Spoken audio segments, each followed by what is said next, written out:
Greetings and salutations to you, people of the interwebs, and welcome to this week's edition of Transformer of the Week, where I'm going to be looking at this guy. This is Hot Soldier's Goldfly Bug. It's Goldbug. It's a third-party legend scale, legend transformer version of Goldbug. Jeff Goldblum. It's a Jeff Goldblum figure. It's a Goldbug, which is a repaint, slight remold of the Bumblebee that they also released. So, what can we say about this? First off, this alt mode is freaking adorable. It is absolutely adorable. Still have knocking around down here from the video we did the other week. There he is side by side to his G1 self. See, it's just a slightly different bit of silver, but they have put more paint in this than there was in this because they've actually got the bumper and the headlights are painted silver, whereas the old G1 Goldbug, no, he's not. I don't have a G1 Bumblebee, but I do have my G1 Cliff Jumper as well, so we've got to scale them together. Oh, that adorable car modes is just everywhere. So that's pretty cool. And that, you know, it's alright. It's got plastic wheels that roll. They painted the hubcaps, so, you know, it's automatically a little bit better than quite a lot of the Hasbro toys. Cleans up remarkably well underneath. You can just see some joints and stuff. You can't, you know, there's not a full robot hiding out there. So you do have a couple of options in this mode. It's, you've got two bits of plastics. One of them is like this spur wheel, and that can go plug in back there, or if you don't want that, you can get just this bit of plastic here.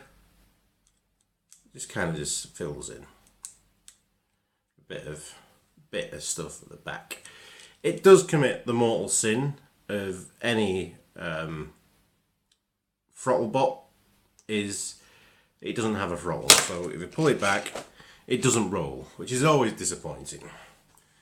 Bring back the throttle, people. Bring back the throttle. Let's go full throttle.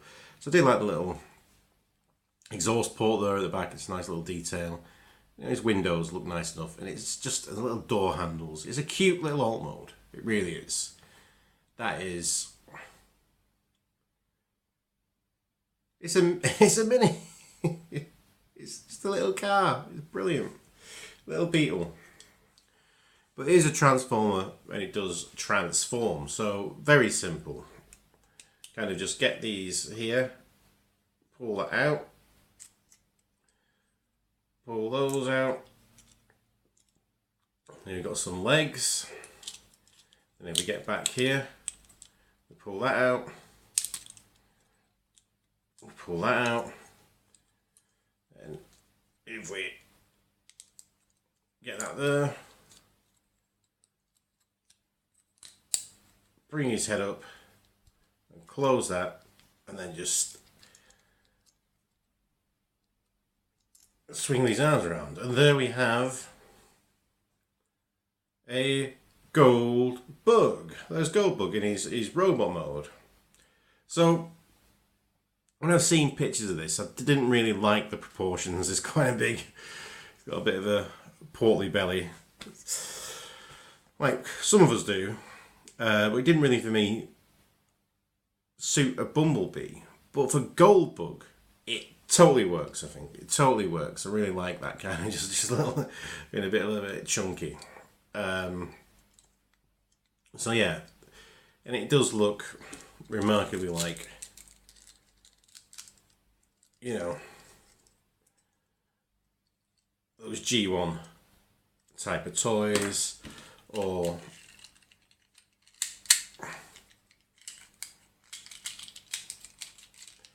the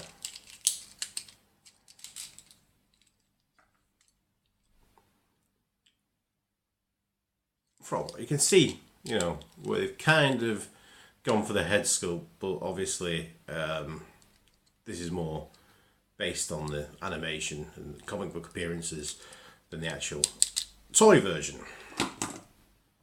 So yeah, there's not really much to say about him other than that. So he's got some ball joints here at the arm and a ball joint at the elbow, and the way these tyres work, I can butterfly there, butterfly there. There's no waist articulation. There's ball joints at the hips. You can kind of move this little skirt piece out of the way there to get there. There's a joint at the knee, and there's a joint at the foot, and that's all you've got. You know, there's no like thigh swivels or wrist swivels or anything like that. Look at the back there. That's a bit gappy, you know, but you obviously don't look at your figures from the back, but he's a very kind of hollow thing. It does come with quite a few accessories.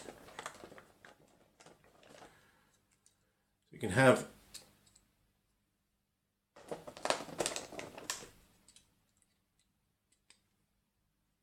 two pistols, pew pew pew, pew pew pew.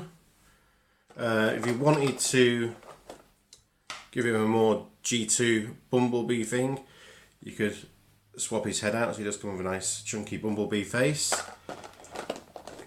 Goes with the Sky Spy thing. Repair, repair, repair, and all that. There's no stand or anything, so it just kind of you know, sits on the floor or whatever. But yeah, that's alright. Nice bit of plastic. And it comes with this, a hot box. There's a little tape box. You can open this up. And there's kind of a tape inside. That flips out there. Flips down there. And flips down there. And that's the tiniest Ravage. You can see his little missiles there. That they've called Robot Dog. Let's sink that in for a while. Robot Dog. So they've called Jaguar or Ravage Robot Dog.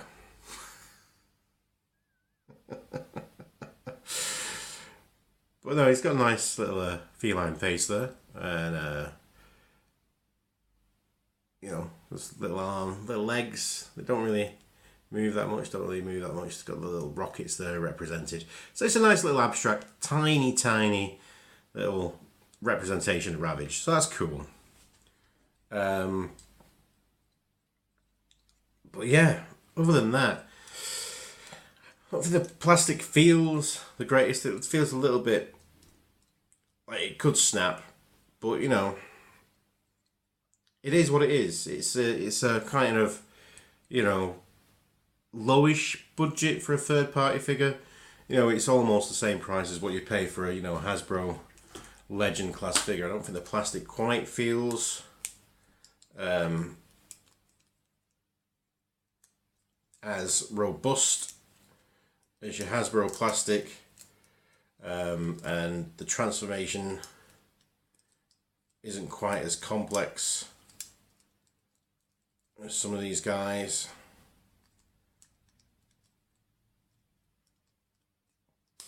So, you know, as someone who's kind of used to more of the Iron Factory stuff, this guy is more of a kind of placeholder in your, you know, Hasbro kind of lineup of third-party figures, whereas like guys like this is just a scale of their own, really. You know, you don't, you know, if you're having if you're having loads of Chugs figures and you wanted a representation of, you know, a smaller character like Goldbug, this would be this Hot Soldiers line is a good representation of the figure. But if you're going for like having legend scale figures of different characters from the Transformers, it doesn't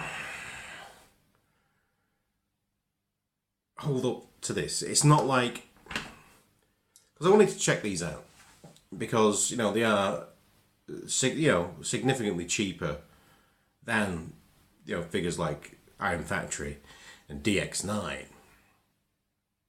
And so I was wondering, well, what can they do? What are they doing to be able to get these figures out at this price? Whereas Iron Factory are putting them out at an extra price. And so my conclusion really is because companies like Iron Factory are doing extra. You know, they're getting wrist swivels in there, they're getting waist swivels in there. The sculpt work, I think, is just a little bit better than this, because this is quite broad strokes, and you know, there's some refinement in here. Big gaps in the back. Yeah, it's quite. You can just tell the difference in the weight of that. What's going on? But other than that, you know, yeah, he's a good little. If you want Goldbug in your Chug collection, then go for it. It's a good representation. It's just not at the same level as some of the other companies that are releasing third class legend class figures. But there again, it's not kind of price point to be that it should be on their level. It's, you know, does exactly what it does on the tin or the box or the whatever, and you know, you get some nice little cute little bonuses with it. So yeah, it's fine. Ultimately, it's fine, but it's not mind-blowing. I mean, some people have been talking about these are like the second coming. They're not the second coming. They're just cheap toys, which are fine. Everyone deserves cheap toys occasionally. And that's why it's this week's Transformer of the Week. Join me next week when there'll be more Transformers, more weeks. But until then, as always, remember to like, comment, subscribe, or do the opposite. It's freedom of choice and all that. But until then, be excellent to each other. Party on, dudes. And because you deserve it, let's bump fists, shall we? Fisto! Fisto!